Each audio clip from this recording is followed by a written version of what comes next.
రోజు ప్రార్థన చేస్తున్నందువలన దేవుడు ఆ బిడ్డను దర్శించాడు. దేవునికి స్తోత్రం.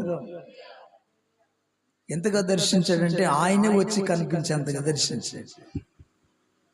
అంత సమస్యలో ఉంది ఆ బిడ్డ. చేసిన తర్వాత కూడా ప్రాబ్లం ఫేస్ చేస్తాడు. అది అసలు అన్ని రోజులు ఆపరేషన్ కాదు, అది ఒక వారంలో క్యూర్ అయిపోయింది. అలాంటి పరిస్థితుల్లో సాతాను శోధిస్తూ ఉంటే బాధపడుతూ ఉన్నారు. ప్రార్థన చేస్తూ ఉంటే దేవుడు, నేను ప్రార్థన చేస్తాను ఏమనంటే, ప్రభువా ఏ డాక్టర్ కూడా నయం చేయలేదు, తనకు తెలిసిన వైద్యం చేస్తాడు. కాబట్టి పరమ వైద్యుడు నీవు కాబట్టి నీవే వెళ్ళు ప్రభువా, నువ్వు సహాయం చేయకపోతే మాకెవరు సహాయం చేసేవాళ్ళు లేరయ్యా, మమ్మల్ని పీక తినేవాళ్లే కానీ, అవునా, మేలు చేస్తున్నట్టుంటారు, పీక తినేస్తారు ప్రభువా, అంతా అయిపోతుంది, తర్వాత ఏం చేయలేము. కాబట్టి నువ్వు వెళ్ళయ్యా, నువ్వు వెళ్ళాలి, నువ్వు మాట్లాడాలి, దర్శించాల బిడ్డ. నన్ను ప్రార్థన చేస్తే 2-3 కళలు నాకు చెప్పింది. కళలు వచ్చాడయ్యా, వచ్చాడు, అసలు వెళ్ళిపోయిందయ్యా, తగ్గిపోయింది అంటుంది అమ్మాయి. ఉదయకాలం వెళ్తే ఆయన వచ్చాడయ్యా, తాకాడు, ముట్టుకున్నాడు. కాబట్టి ఆ రోజు నుంచి కూడా ఆ పస్సు అనేది రావటం ఆగిపోయింది. మరలా ఇంకొక ఆపరేషన్, ఏదో లోపల ఉన్నటువంటి దాన్ని తీసేయాలంట, మరలా ఇంకొక ఆపరేషన్ చేయాలని ఆపారు. అట్లనే వచ్చాడు, చక్కగా పాటలు పాడాడు. దేవునికి మహిమ కలుగును గాక. ఏ పని చేసినా దేవునికి మహిమ రావాలి, మనకు గొప్పతనం కాదు, మనం ఎక్స్పోజ్ అవటం కాదు, మనం కనిపించడం కాదు, మన ముందు ఆయన కనిపించాలి. స్తోత్రం. ప్రార్థన అయినా, పాట అయినా, వాక్యమైనా, మాట అయినా, సాక్ష్యమైనా దేవుడు కనిపించాలి. నీవు చెప్పేదానిలో యేసయ్య కనిపించాలి. ఎవరు కనిపించాలమ్మా? సాక్ష్యమైన ఏం కనిపించాలి? యేసయ్య, తర్వాత సేవకులు. యేసయ్య కంటే ముందు సేవకుని పెట్టామంటే సాక్ష్యం ఫెయిల్. దేవునికి స్తోత్రం. అవును, యేసయ్య చేశాడు దైవజనుని ప్రార్థన ద్వారా, దేవుని సేవకుని ప్రార్థన ద్వారా. మీడియేటర్, దేవునికి మానవునికి మధ్యవర్తి యేసయ్య. యేసయ్యకి ప్రజలకు మధ్యవర్తులు సేవకులు. అర్థమైందా? యేసయ్యకి మీ గురించి రికమెండేషన్ చేసేవాడు సేవకుడు, మీ గురించి ఆయనకి చెప్పేవాడు సేవకుడు, మీ బాధలు చెప్పేవాడు సేవకుడు. మీరు చెప్తారు, మీకంటే సేవకుని ప్రార్థన, సేవకుని విన్నపము దేవుడు కోరుకుంటాడు. దేవునికి స్తోత్రం. అందుకే దైవజనులను లేపి తట్టి మరీ ప్రార్థన చేయమంటాడు. ఆయనకి ఇష్టం అనుకోండి, నీవు లే అంటాడు, దిగ్గును మెలకు వస్తుంది. అమ్మో టైం అయినట్టుందని ప్రార్థనలో కూర్చుంటాం. దేవునికి స్తోత్రం. నా సాక్షి అన్నమాట, నేను ప్రార్థనకు లేకపోతే ఈ కనురెప్ప మీద, ఎక్కడ కన్ను మూస్తే రెప్ప ఇలా ఉంటుంది కదా, ఈ రెప్ప మీద గుట్టించాడు చీమతో. స్తోత్రం. ఏందబ్బెట్టు ఎటు చూసి టైం, అమ్మో ప్రార్థన టైం అనుకుంటా. నేను లేవన్నందువలన ఆయన గద్దించి లేపాడు అనుకుని మళ్ళీ మోకరించి ప్రభువా స్తోత్రం అంటారు. ఇంకొక రోజు మొద్దుగా నిద్రపోతుంటే అప్పటికి 3 గంటలు దాటుతున్నట్టుంది, 4 గంటలు అవుతుంది. మొద్దుగా నిద్రపోతుంటే లొంగి కాళ్ళు తిరిగి పంపించాడు. స్తోత్రం. ఈ తొడ మీద ఒకసారి కుట్టింది. అబ్బా ఏందబ్బా ఇది అనుకున్నాడు. ఏదో కుట్టిందని లేచి లొంగి ఏం లేదు, సరే ఏదో చీమబ్బమ్మ కుట్టింది లేని మళ్ళా పండుకున్నాను. ప్రార్థన చేయకుండా మరలా కాసేపు పండుకుని మళ్ళీ లేస్తాలే ప్రభా అని పండుకొని మళ్ళీ పండుకున్నాను. మరలా గుట్టించాడు. స్తోత్రం. మరలా కాళ్ళజరి కుట్టింది. ఇంకా భయం వేస్తుంది. టక్కన లేచి ఈ లుంగిని అట్లా ఎదిలిస్తే ఇంత లావుంది. దేవుని స్తోత్రం. 2 చోట్ల కుట్టింది. అబ్బో ప్రభా క్షమించే ఇంక ప్రార్థన చేస్తే దేవుడు ఏమి కావాలి. దేవునికి స్తోత్రం.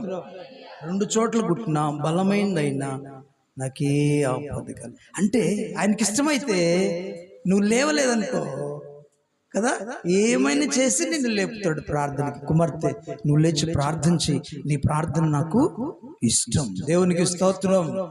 కుమారుడా, నువ్వు లేచి ప్రార్థించి, నీ ప్రార్థన నాకు ఇష్టం, నీ స్తుతించడం నాకు ఇష్టం అని లేపుతాడు ఆయనే. ఎప్పుడన్నా మీకు అలాంటి అనుభవాలు ఉన్నాయా? ఎన్నో అనుభవాలు ఉన్నాయా? ఆ అనుభవాలు తెచ్చుకోవాలి. అనుభవం నువ్వు ఆయనకు అంత ఇష్టంగా ప్రియంగా జీవిస్తే ఆయన నీ దగ్గరకు వస్తాడు, నీ ప్రార్థన కోరుతాడు, నీ తట్టి లేపుతాడు.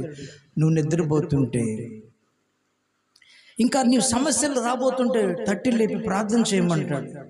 వేరే వాళ్ళు ఇంట్లో బాధపడుతుంటే తట్టి లేపి వారి కోసం ప్రార్థన జ్ఞాపకం చేసి ప్రార్థన చేస్తాడు దేవుడు. అంత మంచి దేవుడు మన దేవుడు. దేవునికి స్తోత్రం. కాబట్టి మనం దేవునికి ఇష్టలుగా ఉండాలి. మన సాక్ష్యంలో దేవుడు ప్రస్ఫుటంగా కనపడాలి. అప్పుడు యేసయ్యకి మహిమ వస్తుంది. పిల్లలు, ఆ బిడ్డతో దేవుడు చాలా రీతిలుగా 3-4 కళల్లో మాట్లాడి బలపరిచాడు, విశ్వాసం కలుగు చేశాడు, స్వస్థపరిచాడు. అయ్యగారు వచ్చిండయ్యా, గాయం నాలాగా ఎక్కడ తీశారు అక్కడే ఆయన కూడా గాయం ఉందయ్యా, గాయాన్ని చూస్తున్నాను నేను అమ్మా అంటున్నాడు. దేవునికి స్తోత్రం. నేను వచ్చానమ్మా, బాగు చేస్తాను, భయపడు మాకు అంటున్నాడు.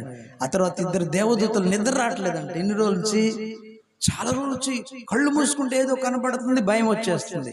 భయం వస్తుంటే ఫోన్ చేశారు, ప్రార్థన చేశాడు, అయ్యా నీ దూతలను పంపించయ్యా. దేవునికి స్తోత్రం. 2 దూతలను పెట్టి, నేను నాలాగా వెళ్ళి కల్లో 2 దూతలు మీరుండండి, ఈ బిడ్డకి నిద్ర రావట్లేదంట, మీరుండి పరిచయం చేయండి అని చెప్పేసి ఆయన వెళ్ళిపోయాడంట. దేవునికి మహిమ కలుగునుగాక. చెప్పండి హల్లెలూయా. అవును, చేతులు ఎత్తాలి స్తోత్రాలు చెప్తున్నప్పుడు. అలాగా ఆమెని బలపరిచాడు. పోలిపిల్లలో ఎన్ని అద్భుతాలు, ప్రతి ఇంటిలో అద్భుతాలే. దేవుడు ఎన్ని అద్భుతాలు ఆశ్చర్యకార్యాలు చేసినా నన్ను సంఘమంతా ప్రేమించడం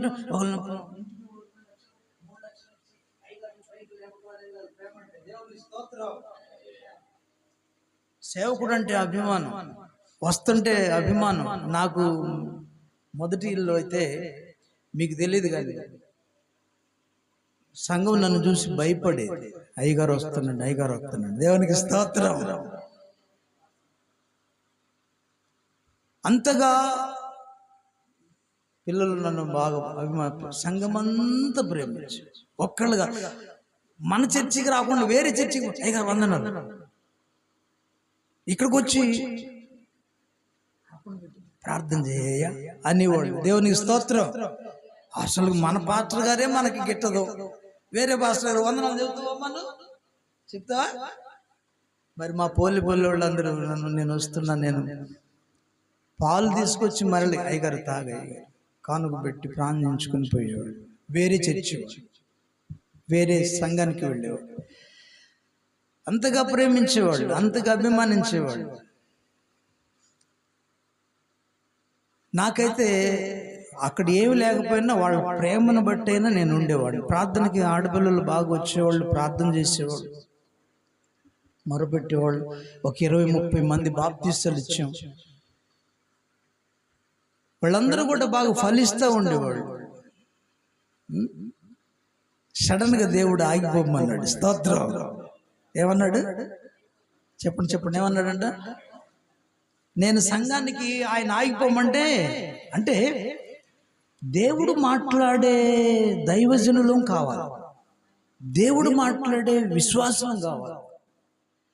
అప్పుడు నీవు బలపడతావు దేవునిలో. దేవుని యొక్క బలం ఏంటో నీకు అర్థమవుతుంది. అంతగా మనం ప్రార్థనలో ఎదగాలి. అప్పుడు నువ్వు ప్రార్థిస్తే అద్భుతాలు దేవుడు చేస్తాడు. కాబట్టి ప్రియమైన వాళ్ళరా, ఆగిపోమన్నాడు. నేను ఏంది ప్రభువా మరలా ఇక్కడ ఆగిపోమంటామంటే, ఆయన ఎందుకు ఆగిపోమన్నాడని కూడా చెప్పాడు. ఎందుకు ఆగిపోమంటే, నాకు వ్యతిరేకంగా కొంతమంది లేస్తున్నారు. వింటున్నారమ్మా? కొద్ది మాటలు చెప్తాను, వినండి. నాకు వ్యతిరేకంగా కొంతమంది లేస్తున్నారు నీకు వ్యతిరేకంగా. నిన్ను ఆగిపోమంటారు. ఇన్ని సంవత్సరాలు పరిచయం చేసిన కారణం ఏంటో తెలియదు. ఎవరికి హాని చేయలా, ఎవరికి కీడు చేయలా, అందరు మేలే కోరా. సంఘం అంత కాలనీ అంత 100 ఇళ్ళు ఉంటాయి. 100, 120 అన్నిళ్ళ కోసం ప్రార్థన చేసేవాడు. అన్నిళ్ళు నన్ను ప్రేమించి పిలిచి ఆ పాస్టర్ గారు ప్రార్థన చేయనేవాడు. మరి నాకు ఎవరు పగస్తులు లేరు, కానీ దేవుడు ఆగమన్నాడు. ఎందుకంటే నా మీద నోరు చాపుతున్నారు. ఏం చాపుతున్నారు తెలియకుండా, నా ఎదుటి కాదు, బయట.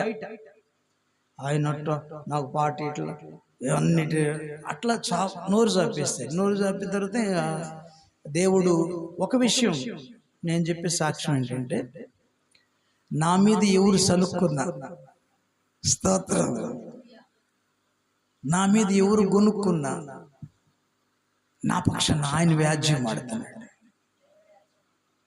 నా పక్షాన ఆయన వ్యాజ్యం ఆడుతున్నాడు దేవుడు. కాబట్టి వీళ్ళు సనుకుతున్నారు, గొనుగుతున్నారు, నాకు వ్యతిరేకంగా లేస్తున్నారు. కాబట్టి దేవుడు నాతో ముందుగానే, నా కుమారుడు పలానోళ్ళు ఇలా రాబోతున్నారు, ఇలా చేయబోతున్నారు, నువ్వు జాగ్రత్త, వాళ్ళు నువ్వు ఆగు అనే లోపు నువ్వు నేను చెప్పినట్టుగా ఆగితే నీకు పరువు దక్కుద్ది. దేవుని స్తోత్రం. అది బ్యాప్టిస్ట్ సంస్థ కాబట్టి వాళ్ళు సంఘ పెద్దల ఆధీనంలో ఉంటాయి.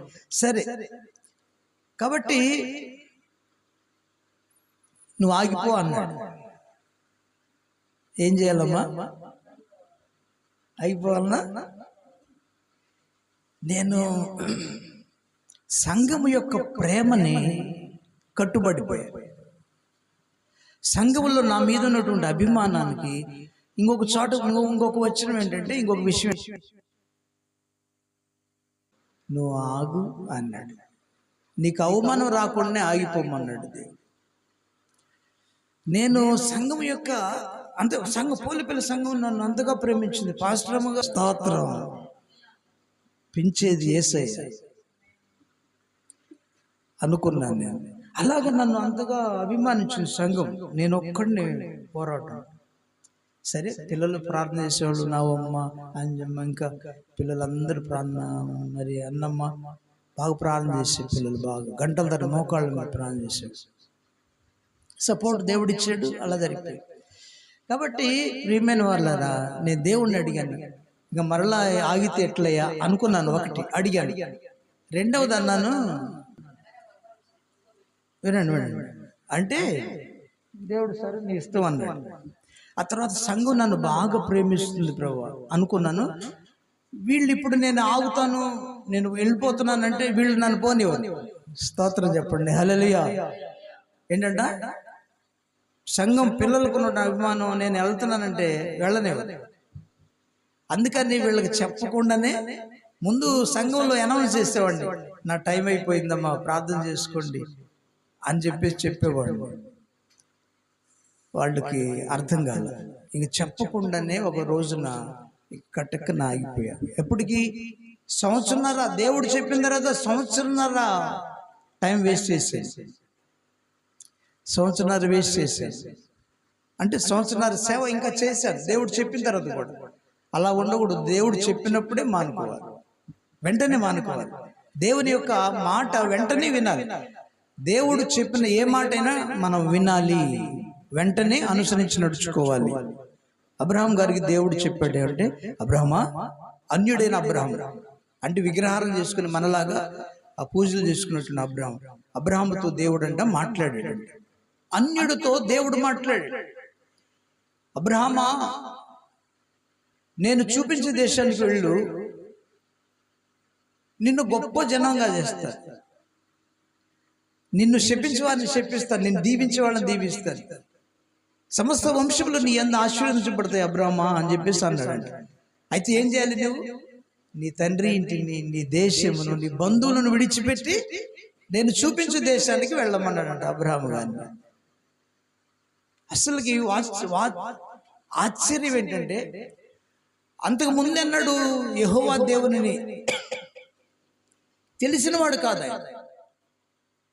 లోకంలో ఉండి ఈ బొమ్మలను చేసుకుంటూ వాళ్ళ నాన్నగారు వాళ్ళ వంశం అంతా కూడా చిన్నప్పుడు వినాయకుడు సమితికి బొమ్మలు చేస్తూ ఉంటారు చూడు, పెద్ద పెద్ద బొమ్మలు ఎక్కడి నుంచో వచ్చి ఆ టైప్ వాళ్ళు అనమాట వీళ్ళు. అబ్రహాం వాళ్ళ వాళ్ళ నాన్నగారు, వాళ్ళ తేరా వాళ్ళందరూ అలా అమ్ముకునేవాడు. దేవుడు నిజమైన దేవుడు ఎవరో తెలియదు, కానీ అబ్రహాముని దేవుడు ఎన్నుకున్నాడు. తన మనసును దేవుడు ఎరిగాడు, తన హృదయాన్ని దేవుడు ఎరిగాడు. కాబట్టి అతన్ని దీవించాలని, అన్యుల్లోంచి బయటికి తీసుకొచ్చి వాళ్ళ గొప్ప జనాంగంగా చేయాలని కోరుకొని దేవుడే మాట్లాడితే వెంటనే లోబడిపోయాడు. నేను నీ దేవుడను అని చెప్పేసి అన్నాడు. వెంటనే చెప్పినట్లుగా వెంటనే లోబడి తల్లిదండ్రులను విడిచిపెట్టాడు కదా, ఆ బంధువులను విడిచిపెట్టాడు, దేశాన్ని విడిచిపెట్టాడు. దేవుడు చూపించే దేశానికి ఏ ఊరు కూడా చెప్పలేదంట అబ్రహాం గారు. పలానా ఊరు ఇసుపాలెం వెళ్ళమండి చెప్తే మనం ఇసుపాలెం వస్తాం, నర్సాపేట వెళ్ళమంటే నర్సాపేట వెళ్తాం. కానానుకు వెళ్ళమని దేశాన్ని చూపించాడు, కానాను అని. ఏ ఊరు చెప్పలా, వెళ్ళిపోయాడు ప్రియులరా. కాబట్టి దేవుని మాట చెప్పింది మనం చెప్పినట్టు కూర్చోమంటే సిట్ రైట్ అంటే చక్కగా కూర్చోవాలి, స్టాండ్ అప్ అంటే నిలబడాలి. నేనైతే ఆయన కూర్చోమంటే లేచి నిలబడేవాడిని, సిట్ రైట్ అంటే లేచి నిలబడేవాడిని, స్టాండ్ అప్ అంటే కూర్చునేవాడిని. అంటే దేవుని మాట అలాగా నిర్లక్ష్యం చేశాను. అందుకే నేను ఇంకా ఆశీర్వదించబడిలా. ఆశీర్వాదం ఇస్తాను, అబ్రహాముకి ఇచ్చిన ఆశీర్వాదం ఇస్తానన్నాడు. కానీ మా చెల్లో పిల్లరా నేను ఇంకా సరిగా వినలేదు కాబట్టి ఇంకా వర్ధిల్లలేకపోయింది, దీవించబడలేకపోయింది. వాళ్ళకి చెప్పకుండా సడన్ గా సంవత్సరంన్నర తర్వాత మానేశాను. ఆ పిల్లలు దాదాపుగా 4-5 నెలల వరకు నాకు ఫోన్లు చేస్తూ ఉండేవాడు. ఏం చేశారు అయ్యగారు, లక్ష్మయ్య మీరు మొన్నడు అంటుండు, ఇంక రావా నువ్వు అంటాడు. స్తోత్రం. ఏమంటున్నాడు, ఇప్పటికైనా రారా పాస్టర్ గారు మీరు, మీకు ఆడ సంఘం ఏమి లేకపోయే మరి ఎట్ట గడుస్తుంది. వీళ్ళందరూ చూడు మరి నా మీద ఉన్నటువంటి ఆ మమకారం, వాళ్ళకు ఉన్నటువంటి మనుషులకు ఉన్నటువంటి ఆ విశ్వాసులకు ఉన్నటువంటి ఆ ప్రేమ నా మీద ఎట్లా గడుస్తుంది. కొంతమంది అయినా ప్రార్థన చేసేవాళ్ళు, కొంతమంది అయితే వాళ్ళు అప్పుడప్పుడు వాళ్ళకు ఉన్నప్పుడు ఆ ఫోన్పేలో అమౌంట్ పంపిస్తూ ఉండేవాడు. దేవుని స్తోత్రం చెప్పండి, చెప్పండి, చెప్పండి. హల్లెలూయా. ఎట్లా గడుస్తుందయ్యా, ఎట్లా గడుస్తుంది లక్ష్మయ్య వాళ్ళ బాబు, మరి చాలా మంది బిడ్డలు అలాగా మరి అర్పణలు పంపిస్తూ ఉండేవాళ్ళు. అంటే వాళ్ళకు ఉన్నటువంటి అభిమానం. కాబట్టి నేను సంఘం మాట వినాలన్నా, ప్రేమించే సంఘం మాట వినాలి, దేవుని మాట వినాలన్నా? చెప్పండి, ఎవరి మాట వినాలి? దేవుని మాటే. మనం దేవుని మాట వింటే సంఘం నన్ను ప్రేమిస్తుంది. అంతేగాని సంఘం మాట విని మనం దేవుని మాట వినకపోతే కదా ఎవరు ప్రతిఫలం ఏముండదు. కాబట్టి నేను దేవుని మాట విన్నాను కాబట్టి ఇప్పుడు సంవత్సరాలు అవుతుంది. దేవునికి స్తోత్రం చెప్పండి. సంవత్సరాలు అవుతుంది, ఆయన నన్ను పోషిస్తాడు. ఎట్నుంచి ఏమొస్తాయో తెలియదు, నా అవసరతలు తీరుస్తూ ఉన్నాడు.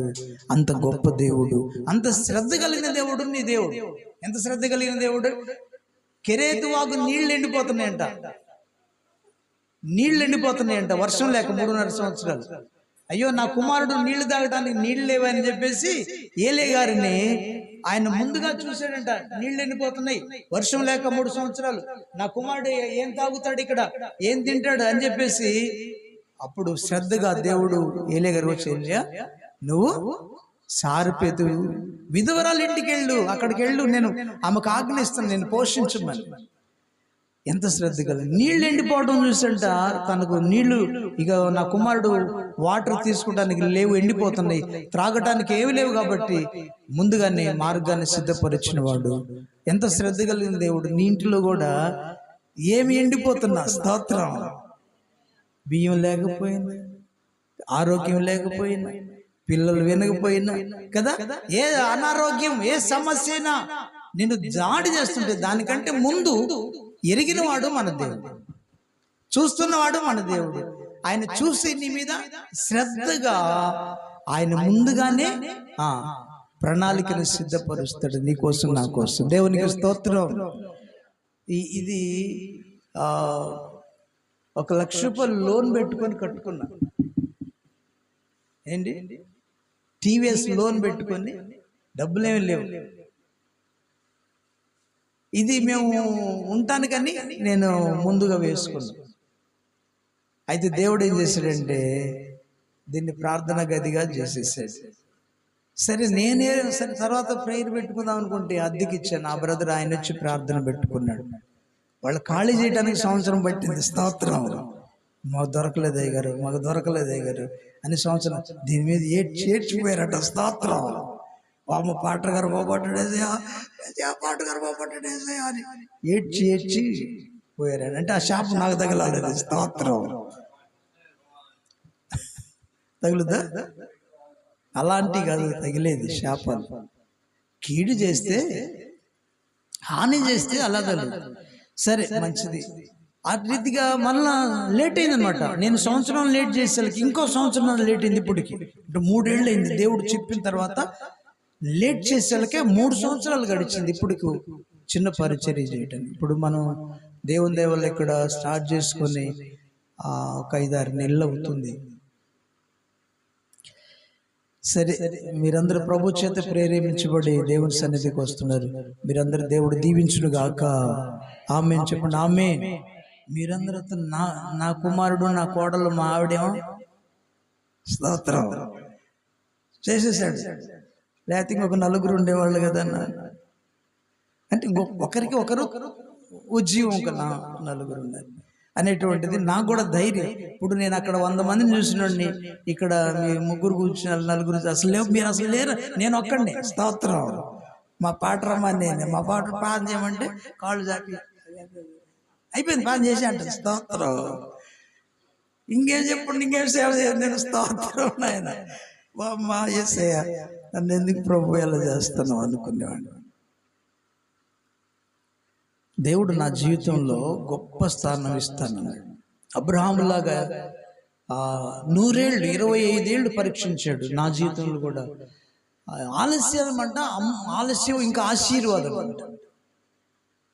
అలానే నా జీవితంలో కూడా ఇంకా ఇవ్వబోతున్నాడు అని అర్థం అవుతుంది. ఎందుకంటే ఏ నెలకు ఆ నెలకు నేను చూస్తున్నాను నా ఆశీర్వాదం.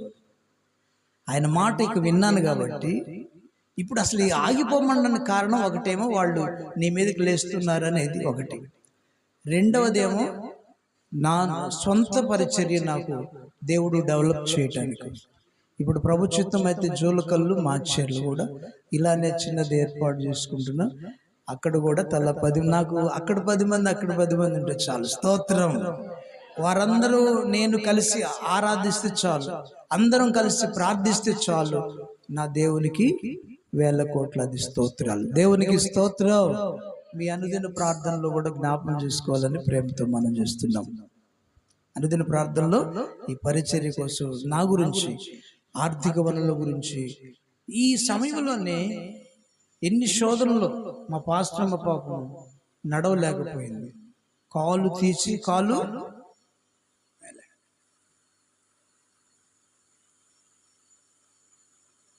అలాంటప్పుడు దాదాపు 15,000 ఖర్చు అయింది. చెప్పండి, ఏ ఆదాయం కొంచెం కూడా. అక్కడికి వెళ్తే మా పోలేపల్లి మందిరానికి వెళ్తే ఒక 1,000 రూపాయలు 2,000 వచ్చాయి అనుకున్న వారానికి. అంతకంటే బలారాధనకి ఇంకొక 3,000 లేకపోతే 4,000 మొత్తం. చెప్పండి, బలారాధనకి 4,000 వేసుకోండి, ఒక్కొక్క ఆదివారానికి 2,000 వేసుకోండి, ఎంత వచ్చినట్టు చెప్పరంటమ్మా, లెక్కలు రావా? బలారాధన 4,000 ఒక ఆదివారం, మిగిలిన 3 ఆదివారాలకి 3 రెళ్ళు 6,000, 6 4 10,000. ఇక చెప్పండి మరి ఎంత ఆదాయం ఉన్నది?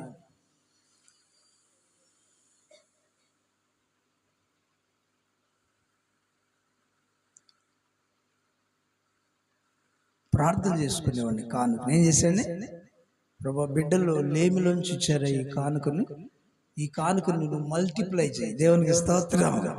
అంటే మల్టిప్లై చేయటం, ఆశీర్వదించి విస్తరింపచేయి. నాకు సరిపోయినట్లుగా చేయమంటే నాకు మిగిలే. స్తోత్రం చెప్పు. హల్లెలూయా.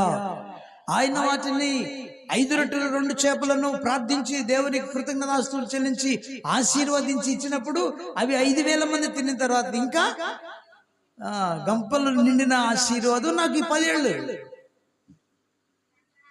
అలానే ప్రియమైన వాళ్ళారా, ఇలా కొంచెం లేట్ అయింది కాబట్టి అట్లనే మనం దేవుడిచ్చిందని ఏం చేయాలంటే మనం మెళుకుగా ప్రార్థించాలి. చిల్డ్రన్